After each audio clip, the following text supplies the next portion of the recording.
जीव हमारी जाति है, मानव धर्म हमारा। हिंदू मुस्लिम सिख ईसाई धर्म नहीं कोई न्यारा।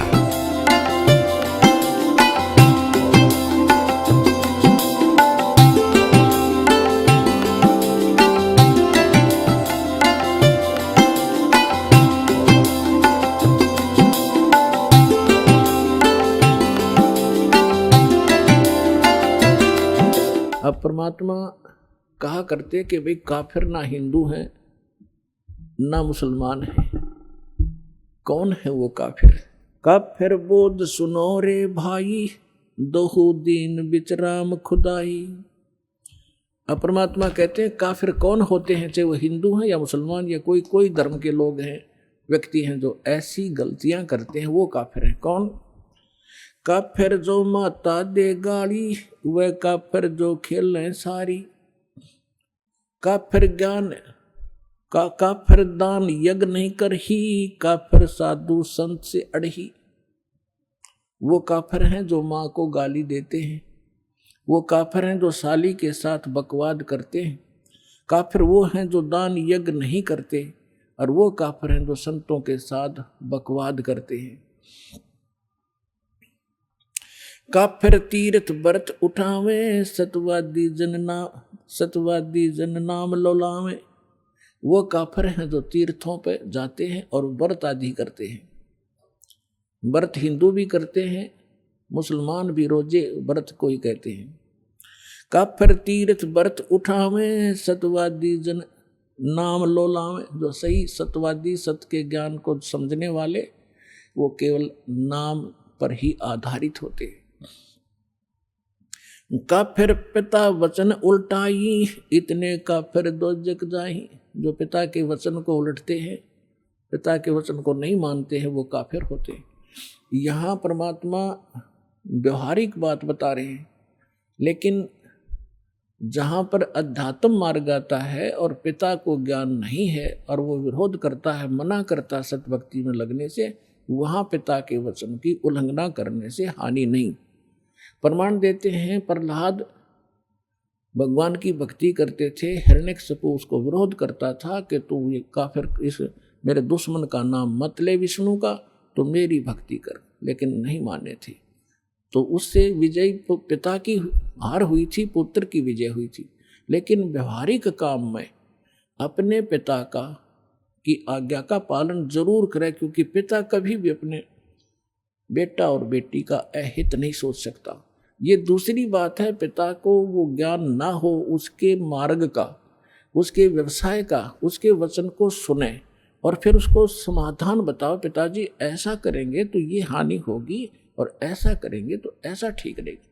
तो फिर पिता अवश्य से मानेगा, और उसको वो कहे और उसको एकदम एक टूक जवाब नकारात्मक नहीं देना चाहिए, उसकी आत्मा दुखेगी। फिर उसको प्यार से समझाओ, जी ऐसे करेंगे तो ऐसा होगा, फिर वो अवश्य आपके हित में ही यश करेगा।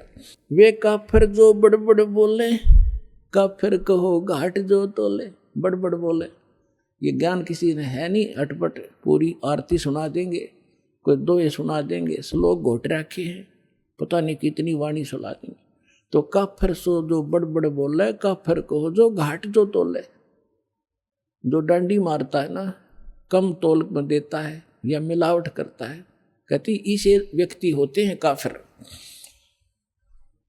वह काफिर न हत्या रखें, वो काफिर पर दारा तक।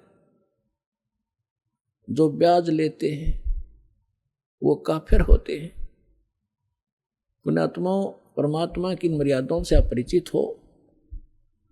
परमात्मा के मार्ग में आने के बाद हमारी आंखों का जो अज्ञान वाली आंखों का मोतिया बिंद था वो साफ हो गया।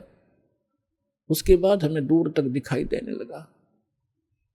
प्रारंभ में जब हमने इस मार्ग को प्रारंभ किया, हमने एक जीप फाइनेंस कराई थी। हमारे भक्त जीप फाइनेंस कराने के लिए फाइनेंसर के पास गए रोहतक। तो उसका एक भाई जज स्वयं वो फाइनेंसर का मतलब है ब्याज पर पैसे दिया करता, प्राइवेट फाइनेंसर था। तो जैसे तैसे उसे हमने जीप ली। फिर हमारे भक्त जहाँ भी जाते हैं वो समझाने की चेष्टा करते हैं। कई बार उसके पिताजी बैठे मिल जाते थे उसके वहाँ पर जब किस्त भरने जाते थे, तो जिक्र चलता था कि हम भी भक्त हैं, तो वो भी कहा करता हम भी भक्त हैं, हम भगवान शिव के, विष्णु जी के भक्त हैं, माता के भक्त हैं, हम भी भक्ति करते हैं। हमारे भक्त समझाया करते जी ये साधना ठीक नहीं, आप हमारे गुरु जी से दीक्षा लो। वो कहने वाह भाई वाह, आज जो सुख मेरे घर में है ना किसी के पास नहीं। एक बेटा जज लगा है, बेटे की पत्नी जज आई है लगी है, और एक पुत्र ये फाइनेंस का काम करता, आज मेरे जैसा सुखी नहीं। और पुण्यात्माओं, दास बार बार परमात्मा के विधान से परिचित कराता है आपको कि जब तक पूर्व जन्म की बैटरी चार्ज रहेगी, चाहे चार्जर ठीक भी ना लग रहा हो, चाहे वैसे किसी बिना बिजली के स्विच में ला रखा हो, अन्य सोचा चार्ज हो रहा है, जब तक वो बैटरी चलेगी तो सब सुविधाएं उपलब्ध होंगी, पंखा भी चल रहा होगा, बल्ब भी जग रहा होगा। और जब वो बैटरी खत्म हो जाएगी, वह डिस्चार्ज होएगी, एकदम सारी सुविधा समाप्त हो जाएंगी। अब कुछ दिनों के बाद पता चला, पेपर में आया कि उसी परिवार ने जो ब्याज लिया करते थे, और ब्याज भी 10-11%, थोड़ा को नहीं। अब ब्याज लिया कर क्या हुआ कि पेपर में क्या आई, समाचार मिला कि एक जज, एक फाइनेंसर और जवाहरलाल नेहरू कैनाल में डूब कर मर गए। भक्तों को पता चला, वो भी शोक व्यक्त करने गए, क्योंकि हमारी किस्त कास्ट पूरी होली थी, फिर वो जान पहचान सीध की हो रही थी। तब पता चला कि उसमें उन्होंने कोई धार्मिक अनुष्ठान कराया था, कोई गुरु बुला के,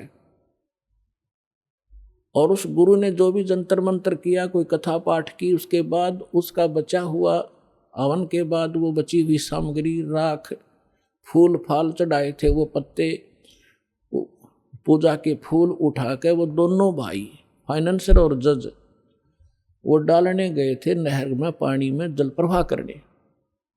साथ में उनका ड्राइवर था, गाड़ी पटरी पर खड़ी करके, और एक दूसरे का उन्होंने पहले ऐसे फेंक दिया, वो पटड़ी टेढ़ी काफ़ी है ऐसी, वो पानी तक ना गिरा, वो सारी सामग्री पटड़ी पर गिर गई। उन्होंने सोचा इसको तो नहीं बनी बात, एक दूसरे का हाथ पकड़ लिया, थे वह भारा भारा मोटे मोटे है,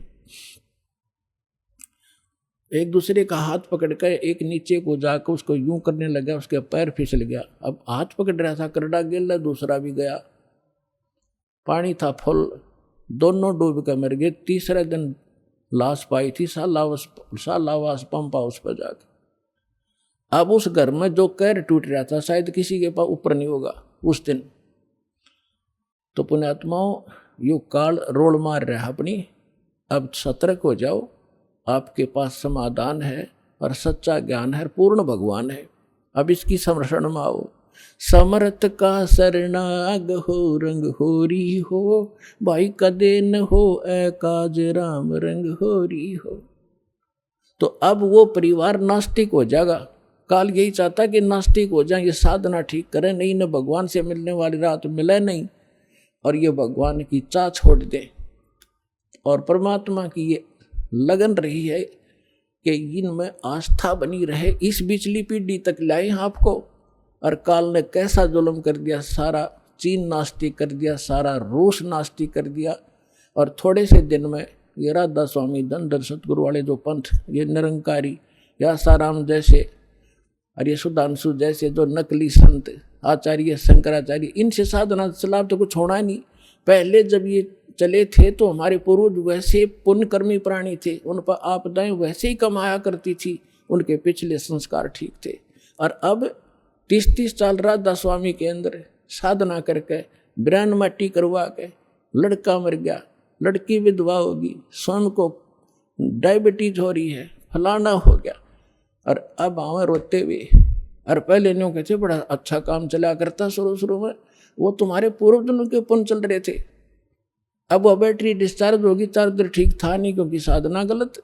500 नाम काल की और कोई साधना नहीं, खील भी ना बांटे, धर्म का नाम नहीं वहां पे। और अब ये थोड़े से जय मालिक दया ना करते अपने पे, और 50 वर्ष के बाद हिंदुस्तान में राम नाम कनिया नहीं रहो, यह गारंटी देता हूं। अब दया करी परमात्मा ने।